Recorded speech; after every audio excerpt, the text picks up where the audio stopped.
your role at the moment, I love your title, High Performance VP of High Performance Leadership at Chick-fil-A. Tell us a little bit about what that looks like. What do you do day to day? What do you love about that? What are the challenges of that?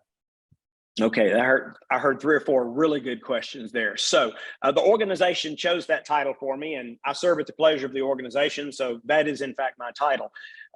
It emerged from a season at Chick-fil-A about 25 years ago, when we had opportunities to seize and problems to solve. And I'm going to bet that your listeners, when they encounter a problem to solve or an opportunity to seize, their natural reaction is to put a leader on it. Now, he or she may not actually solve it or do the work themselves, but they'll rally the team and they'll create the resources and they'll create the boundaries and parameters and see that that problem is solved or that opportunity is seized. Well, about 25 years ago, we had problems to solve and opportunities to seize, and we looked over our shoulder at our leadership bench, and it was not impressive. In fact, there were some real holes, right? I call them cracks, actually, because the process we had used for leadership development up until that point was really more of immersion and osmosis. And at a certain scope and scale, you can actually get by with that, but you can't outgrow your leadership capacity. And that's what we were bumping our head against. And so what you do in the short term is you give those problems and opportunities to an existing leader.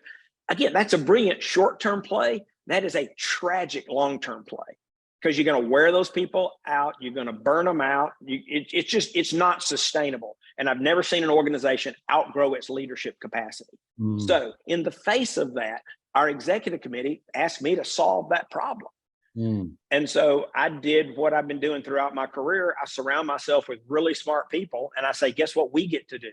And we were actually on a mission to accelerate leadership development strategically, purposefully, within our organization. And that started my work specifically on leadership, even though even to this day, I have additional responsibilities. This is not my full-time work, but it has taken more and more of my mental capacity and my time over the years, because we're still trying to grow leadership capacity. And I think we will forever.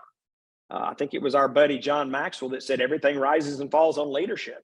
And we want to keep growing. We want to keep adding value to the world. We've got to have more leaders. Yeah. And so that has become a bigger and bigger part of my role over the last couple of decades.